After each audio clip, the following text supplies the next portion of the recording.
पिताजी, राजू के घर पर जो गाय है, हमारे घर पर भी वैसी ही गाय लेकर आओ। मुझे भी गाय के साथ खेलना है। अरे गीता, सुनती हो? मेरे पास थोड़े पैसे तो है और गांव के बाहर गायों का मेला लगेगा।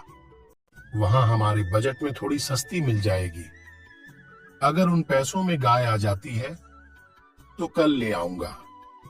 हाँ, फिर मैं भी थोड़ा बहुत गाय का दूध बेचकर थोड़े पैसे कमा लूंगी। लो, कर लो बात। गाय घर पर आई नहीं कि सपने पहले ही देखने शुरू कर देते। कहीं ऐसा ना हो कि इन पैसों में गाय आए ही ना। ऐसा मत बोलो पिताजी, आप आ जाएगी गाय। आप तो बस ले आना कैसी भी हो। अब अगले दिन सवेरे बल्लू घर से निकल दिया। गाय खरीदने चलते चलते दोपहर हो गई। अब बल्लू दूसरे गांव पहुंच चुका था।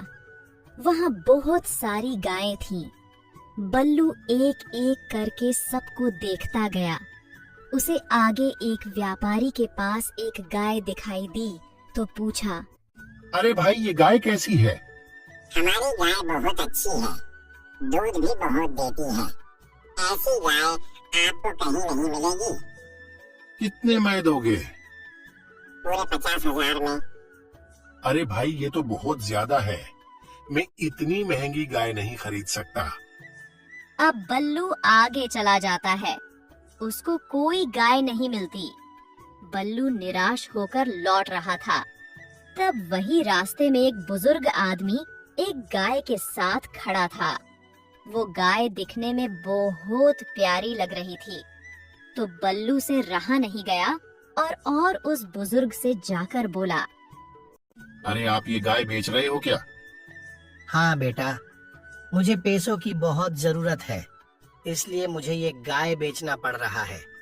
तुम ले जाओ बेटा, इसे 20,000 में। अब बल्लू ने वो गाय खरीद ली और घर आने लगा। घर आते आते शाम ढल गई। बल्लू घर पर गाय को लेकर पहुंचा तो बल्लू का बेटा बहुत खुश हुआ। अरे गीता, जल्दी से आरती की थाली लाओ। हमारे घर लक्ष्मी आई है। गीता आरती की थाली ले आई और गाय की आरती करके गाय को अंदर ले गए। अब गाय को चारा डालकर बल्लू और गीता भी सो गए। अब अगले दिन सुबह गीता गाय दूध निकालने गई। गीता ने गाय के सर पर हाथ फेरा और प्यार करने लगी। तुम्हारे आने से हमारे घर कितनी खुशी आ गई है। आज से तुम्हारा नाम सुनहरी है। अब गीता दूध निकालने बैठ जाती है। दूध की पूरी बाल्टी भर गई थी, फिर भी गाय दूध दे रही थी। गीता अंदर से एक बाल्टी और ले आई और निकालने लगी। वो बाल्टी भी पूरी भर गई। गीता हैरान हो गई और बल्लू को बुलाया। सुनिए जी, देखिए हमारी सुनहरी गाय कितना दूध देती है। इतने दूध में तो हम अच्छे पैसे कमा लेंगे। अब सब बहुत खुश हो जाते हैं। गाय के सर पर हाथ फेरने लगते हैं। सुनिए, मैं अब सब लोगों को बोल दूंगी कि दूध हमारे घर से ही ले। हमारी गाय बहुत दूध देती है। अब थोड़ी देर बाद गीता के घर पर दूध लेने आने लगते हैं। ऐसे गीता की अच्छी कमाई हो जाती है दिन भर की। गीता खुश होकर पैसे गिनने लगती है। एक दिन में इतने पैसे, ये सब सुनहरी तुम्हारी वजह से हो रहा है। इन पैसों पर तुम्हारा भी हक है। मैं तुम्हारे लिए भी एक गले में बांधने के लिए घंटी लाऊंगी। अब शाम हो गई। बल्लू घर आ गया। गीता ने वो पैसे बल्लू को दे दिए। लो, आज की हमारी सुनहरी गाय के दूध की कमाई। अरे वाह, आज तो कमाल ही कर दिया तुमने। हाँ, ये मैंने नहीं, हमारी गाय ने किया है। चलिए अब मैं चलती हूँ, शाम हो गई, दूध निकालना है। गीता अब दूध निकालने गई।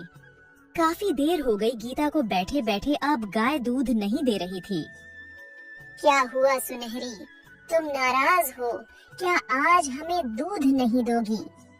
इतने में गाय ने अपना सर हिलाते हुए अपने मुंह से एक सोने का सिक्का नीचे गिरा दिया। गीता ने वो सिक्का उठा लिया और हैरान हो गई। ये तो सोने का सिक्का है। सुनो गीता, मैं एक जादुई गाय हूँ। मैं उसी का साथ देती हूँ जो जानवरों से प्रेम करते हैं और लालच नहीं करते। मेरा पुराना मालिक बहुत बुरा था, इसलिए मैंने कभी उसका साथ नहीं दिया। मैं सिर्फ सवेरे सवेरे ही दूध देती हूँ। तुम शाम को आना मेरे पास, मैं तुम्हें रोज एक सोने का सीखा दूंगी। गीता को यकीन नहीं हो रहा था। उसने बल्लू को बुलाया। सुनहरी गाय ने बल्लू को भी सब बता दिया। बल्लू और गीता दोनों गाय के सर पर हाथ फेरने लगे और प्यार करने लगे। अब ऐसे ही समय निकलता गया।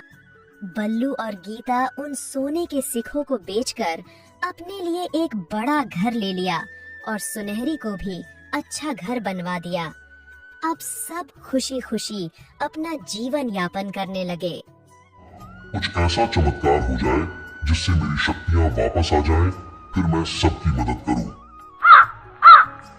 एक गांव में एक जादुई पेड़ था। उस पेड़ में जो भी कोई पानी डालकर अपनी इच्छा प्रकट करता, वो पेड़ उसकी मदद करता। ऐसे ही एक दिन एक व्यक्ति आता है और उस पेड़ की जड़ों में पानी डालकर बोलता है, हे जादुई पेड़, मेरी मदद करो। मेरे घर पर अनाज नहीं है, मुझे अनाज दे दो। जादुई पेड़ ने उस आदमी को अनाज दे दिया। वो लेकर चला गया। ऐसे ही वो जादुई पेड़ सबकी मदद किया करता। लोग आते अपनी इच्छा पूरी करके चले जाते। जैसे जैसे समय निकलता गया, वो पेड़ बूढ़ा हो गया और धीरे धीरे उसकी शक्तियां कम होती गईं। एक दिन एक औरत उस पेड़ के पास आती है। हे जादुई पेड़, मुझे कुछ खाने के लिए दे दो, मैं भूखी हूँ। पेड़ उसकी इच्छा पूरी नहीं कर पाया तो वो औरत गुस्से में चली गई। पेड़ को बहुत बुरा लग रहा था। पेड़ रोने लगा। मेरे पास मेरी शक्तियाँ होती तो आज मैं इस औरत की मदद करता। हे भगवान, कुछ ऐसा चमत्कार हो जाए जिससे मेरी शक्तियाँ वापस आ जाएं, फिर मैं सबकी मदद करूं। ऐसा कहते कहते पेड़ रोने लगा। इतने में पेड़ के पास भगवान प्रकट हुए। सुनो पेड़, अगर तुम अपनी शक्तियां वापस पाना चाहते हो तो एक रास्ता है। आगे दूर जंगल में एक नदी है।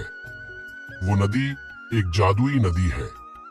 अगर कोई उस नदी में से तुम्हारी जड़ों में पानी लाकर डालता है तो तुम्हारी शक्तियां वापस आ जाएंगी। अब तुम सोचो, ये कि ऐसा कौन कर सकता है? ऐसा कहकर भगवान गायब हो जाते हैं। बेचारा पेड़ फिर रोने लगता है, क्योंकि वो तो वहां चलकर जा नहीं सकता और उसके लिए ऐसा करेगा भी कौन। उधर से एक व्यक्ति गुजर रहा था। पेड़ के रोने की आवाज सुनकर पेड़ के पास आया और बोला, क्या हुआ जादुई पेड़, तुम क्यों रो रहे हो? हे मानव, मुझे तुम्हारी मदद की जरूरत है। दूर जंगल में एक जादुई नदी, वहां से कोई मेरी जड़ों में पानी लाकर डालता है तो मेरी खोई हुई शक्तियां वापस लौट आएंगी, फिर मैं सबकी मदद करूंगा। मैं लाऊंगा उस नदी से पानी, मैं करूंगा मदद। अब वो आदमी चला जाता है। अब उस व्यक्ति को वो नदी दिखाई पड़ती है। उस नदी में से एक घड़ा पानी का भर कर ले आता है और उस पेड़ की जड़ों में डाल देता है। पानी डालते ही उस पेड़ की सारी शक्तियां वापस आ जाती हैं। फिर से हरा भरा हो जाता है। हे मानव, तुमने मेरी मदद की है। बताओ, तुम्हें क्या चाहिए? मुझे कुछ नहीं चाहिए, बस आप जरूरत पड़ने पर सबकी ऐसे ही मदद करना। उस व्यक्ति से खुश होकर जादुई पेड़ ने एक सोने की पोटली उस व्यक्ति को दे दी। अब वो व्यक्ति भी खुश और पेड़ भी खुश। ऐसे ही अब वो पेड़ सबकी मदद करके खुश रहता।